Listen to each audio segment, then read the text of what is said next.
حضرت آدم علیہ السلام اور حضرت حوا علیہ السلام کے بعد انسانوں کی نسل بڑھانے کے لیے ان کی اولاد مختلف زوروں کی صورت میں پیدا ہوتی تھی۔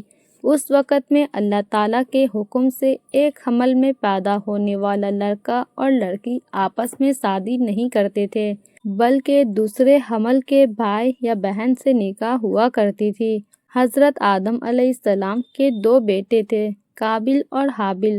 حابل اور قابل کے درمیان اختلاف پیدا ہوا۔ قابل چاہتا تھا کہ اپنی جڑواں بہن سے شادی کرے، جبکہ یہ اللہ کے حکم کے خلاف تھا، جبکہ قابل نے اللہ تعالیٰ کے حکم کو ماننے سے انکار کیا اور اپنی خواہش کو ترجیح دی۔ پھر یہی نافرمانی اور شہوت پرستی بعد میں ناجائز تعلقات اور زنا کی طرف انسانوں کو مائل کی۔ قرآن و حدیث میں زنا کی ابتدا کیسے ہوئی، کس نے کی، دنیا کا سب سے پہلا زنا کرنے والا شخص کون تھا، صحیح طور پر واضح نہیں۔